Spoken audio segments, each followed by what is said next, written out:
Salut les gars, j'espère que vous allez bien. Aujourd'hui, on va parler rapidement des 7 choses, des 7 signes que tu vas remarquer chez les personnes qui ont de l'agressivité ou de la haine par rapport à ton aura. Car oui, la phase de l'authenticité est terminée. Maintenant, tout est fake, les cheveux, les fesses, les seins, AI. Bref, tout le monde est en train de chercher un petit peu à couvrir ce qui lui manque. Et toi, vu que tu montres aux personnes ce qu'ils n'ont pas et qu'ils n'ont plus cette semence et que toi tu l'as, alors tout ce qui est discipline, constance, foi, confiance en soi, toutes ces choses-là vont tout simplement révéler un agacement extrême. Mais ça, mon frère, il faut que tu comprennes que la femme, elle fait du chaud-froid et que la femme va tout simplement montrer des signes contradictoires de la personne qui lui plaît.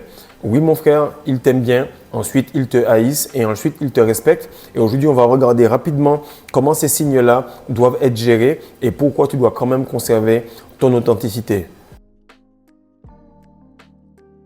Salut les gars, j'espère que vous allez bien. Alors actuellement, comme vous le remarquez, il y a pas mal de choses qui tournent autour de Cristiano Ronaldo, autour de la Coupe du Monde, autour du fait que l'on ne l'ait pas mis sur l'affiche, etc.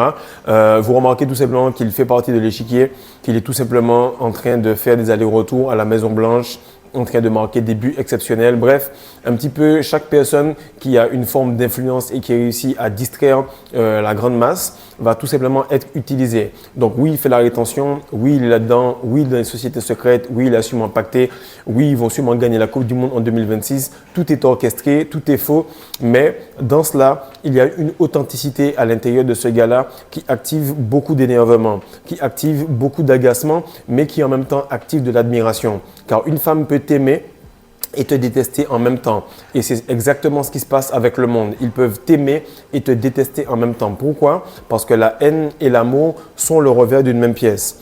Donc là, tu vas remarquer que les années passent. L'authenticité devient de plus en plus rare, voire plus rare que l'or. Les gens cherchent les choses authentiques, mais lorsqu'elles tombent dessus, elles n'apprécient pas le travail qu'il faut faire pour cela. Exemple, un gars à côté de toi vend des laitues complètement avec des pesticides et tout, et toi, tu es dans ton côté à faire ton bio. Lorsque tu lui proposes le prix, ça reflète le travail, ça reflète la difficulté, ça reflète la pureté de cela, et il ne va pas apprécier. C'est un petit peu la même chose pour toi. Ils vont tout simplement venir vers toi, aimer ton authenticité et lorsqu'ils vont remarquer le travail, la constance et la dureté mentale qu'il faut pour maintenir cette authenticité, ils vont un petit peu te détester. Et là, tu vois que tout est faux, ok? Donc les gens recherchent le vrai, mais ensuite ils haïssent ce qui amène le vrai parce que ça demande un travail et une ascension qui les agace. Et avec l'âge, tu vas remarquer que tout ce que tu es en train de faire, tous les rêves que tu continues d'accomplir, toutes les choses que tu ne veux pas lâcher, parce que tout simplement tu as encore cette âme d'enfant, puisque tu retiens ta semence, donc tu es encore avec l'énergie, la vigueur, mais surtout la croyance que tout est possible. Et ça, c'est quelque chose qui est réel. Beaucoup d'hommes, à chaque fois qu'ils perdent leur essence, à chaque éjaculation, deviennent beaucoup plus vieux en termes de croyance, en termes de foi. Et ils n'ont plus cette capacité à pouvoir faire l'effort de plus, parce qu'ils sont déjà beaucoup plus vieux ici, 70 ans d'âge au niveau de l'entrejambe et puis 10 ans d'âge au niveau de la tête. Donc, ils n'arrivent pas à contrôler un petit peu les deux et ça crée beaucoup de difficultés. Tu vas remarquer que chaque gars qui est bon dans ce qu'il fait, qui progresse, on va prendre l'exemple de CR7 ou bien de LeBron James, va tout simplement activer un certain agacement envers certains compatriotes. Donc, tu verras que Rooney a détesté le CR7. Pourquoi? Parce qu'il continue à performer là où lui est en train de descendre.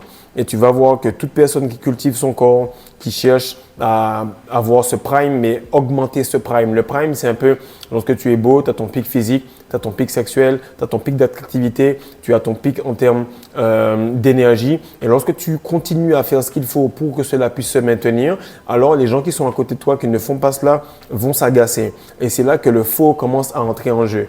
On va prendre des produits, on va prendre des faux cheveux, on va prendre des choses pour un petit peu camoufler ce qui est authentique. Et au moment où toi, tu t'habitues complètement à la rétention et que tu passes les mois, les semaines, les années, que tu deviens tout simplement, tu ne fais qu'un avec l'énergie, tu oublies que tu as cette aura qui est très très forte. À ce moment, tu commences à activer une forme de haine. Et la haine, elle a différentes couches et elle répond à différents problèmes que les gens ont en eux. Première chose, c'est que la jalousie, tu verras que c'est de l'admiration cachée. Et pourquoi c'est très important pour moi de faire cette vidéo-là? Parce qu'il faut que vous voyez le négatif en face de vous et faire de l'alchimie et voir le positif qu'il faut en tirer. Parce que ça va devenir tellement chaud dans les prochains mois qui vont suivre en termes d'agacement, de haine ou de coups dans le dos de vos collègues, etc., qu'il faudra que vous voyez cela pour ce que c'est réellement. Donc la jalousie, c'est de l'admiration qui est cachée. Ils vont être jaloux de vous parce qu'ils sont tout simplement en admiration que vous ayez cela. Quelqu'un qui n'est pas jaloux de toi, quelqu'un qui s'en fout de toi, eh ben, il ne t'a même pas vu. Mais lorsqu'il te remarque et que toute leur vie tourne autour de toi, automatiquement, tu te dis, mais c'est bizarre, qu'est-ce que j'ai fait pour cela? Ben justement, c'est ce que tu as fait en cachette qui révèle le joyau que tu es aujourd'hui. Et ça les rend jaloux. Donc, très important de comprendre que la jalousie est une forme d'amour déguisé de manière négative. Mais c'est de l'amour, tout simplement. Deuxième chose que tu vas voir, c'est que les gens vont te copier. Okay? Lorsque quelqu'un te copie, c'est qu'il est obsédé par toi. Plusieurs fois, j'arrive à l'entraînement et puis je vais faire par exemple un dribble entre les jambes, dribble dans le dos, dribble entre les jambes, puis il passe dans le dos, etc. À chaque fois, je vais faire ça. Et ensuite, je vais changer de move. Et après, je me retourne et je vois 3-4 autres gars qui commencent à s'échauffer comme cela. Après, peut-être le mois d'après, je vais travailler les flotteurs main gauche, je vais faire les flotteurs, je vois les gars font la même chose. Donc, lorsque toi, tu commences à faire quelque chose et que tu vois que les gens te copient, sache que ta rétention n'est plus ton problème. La rétention est tout simplement ce qui t'a permis de te mettre le pied à l'étrier, mais tu es devenu un symbole et il faut que tu comprennes que ce n'est plus à propos de toi, mais à propos des autres également. Par la suite, tu vas comprendre que cette obsession silencieuse est un langage extrême d'admiration et que sûrement ils sont passés par le premier palier qu'est la jalousie, mais ils ont compris que tu n'étais pas une mauvaise personne et qu'il était préférable de te copier pour avoir un peu de cette aura que tu as. Troisième chose que tu vas remarquer souvent des femmes qui sont masculines au début, c'est lorsque ils sont un peu rudes avec toi. Okay? Elles sont rudes avec toi parce que tu pensais qu'en faisant de la muscu, en étant propre, beau, clean, en ayant une belle peau, en ayant ton aura au point et puis une grosse énergie sexuelle, que les femmes allaient venir vers toi. Les femmes qui sont pures, les femmes qui sont féminines.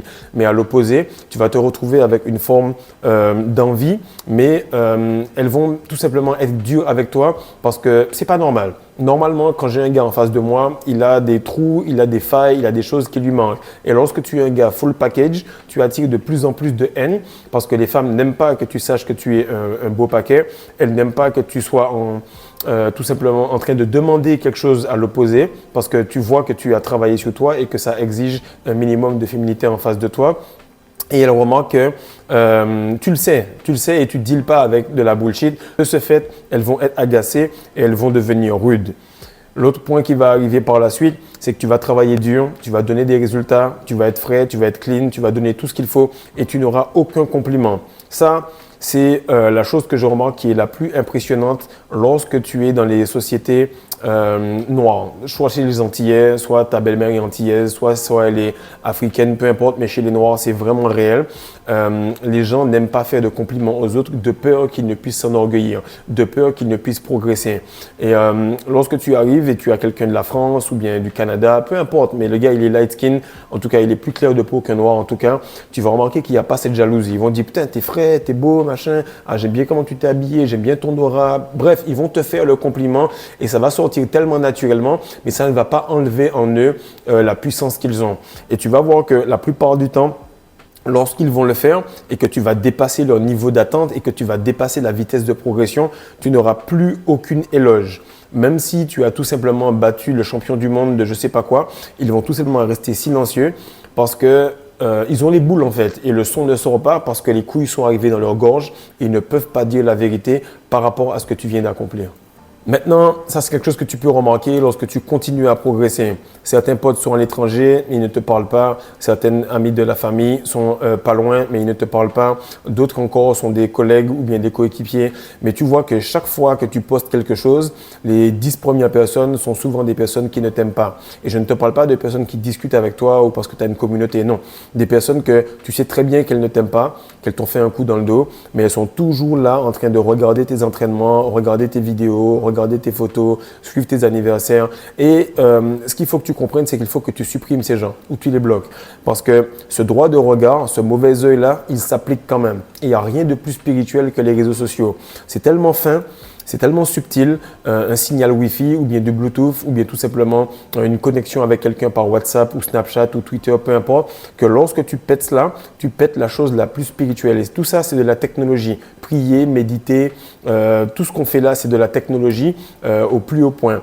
Mais lorsque tu le vois tout simplement comme étant quelque chose de spirituel, tu te débarrasses des problèmes que ces gens-là pourraient t'apporter. Parce que plus ils t'observent, plus ils te regardent et plus ils mettent un poids. Et oui, s'ils s'agacent et que toi, tu refuses de penser à eux en retour, oui, tu prends leur énergie. Mais le mieux est de couper court pour que tu puisses être simplement en train de travailler sur ta bulle et que tu puisses éclater en gloire sans que personne ne s'y attende. Et ce que tu vas remarquer, c'est que les gens qui t'observent beaucoup ne regardent pas parce qu'ils veulent copier. Ils ne regardent pas parce qu'ils sont jaloux et qu'ils ont de l'envie. Ils regardent tout simplement pour que tu puisses chuter. Là, il y a eu des mariages ici avec Aïssa Moments. Il y a une autre encore qui vient de divorcer avec son mari. Je crois que c'est une Marocaine. Bref, toutes ces filles-là, elles donnent des conseils en termes de coaching. Elles donnent des conseils. Elles aident pas mal de personnes. Donc, elles attirent un minimum d'attention. Et du moment où elles ont eu un problème, où elles ont eu tout simplement un mariage avec une grosse dot, etc., tu vois qu'elles attirent tellement de haine qu'elles se disent « je ne pensais pas que j'étais aussi détestée ». Oui, mon frère, les gens, ils regardent juste pour attendre le moment où tu vas te casser la gueule. Ils vont aller applaudir l'étranger, mais toi qui es là, ils ne voudront pas parce qu'ils vont remarquer que tu es en train de progresser dans les mêmes conditions pour lesquelles ils ont trouvé des excuses. Et ça, c'est inadmissible pour eux. Bien sûr, lorsque tu vas commencer la rétention, et ça c'est quelque chose qui ne va pas durer très très longtemps, si tu as fait 3 à 6 mois de rétention, bien sûr, pas de relapse, que tu es solide, tu vas remarquer que les personnes ne vont pas essayer de te faire chier après. Mais au début, en tout cas, ils vont essayer de se moquer de toi. Ils vont essayer de se moquer de toi pour diminuer ta lumière. Par exemple, plusieurs fois on arrive, on se prépare pour la Basketball African League. Il y a un système qui se fait pour moi, je marque le 3 points, tac tac, ou bien je défends sur un joueur NBA, je lui prends la balle. Eh bien, ils vont rester silencieux. Ils vont rien dire, pas d'éloge, pas de merci, rien. Pourquoi? Parce qu'ils remarquent que tu as déjà cette authenticité.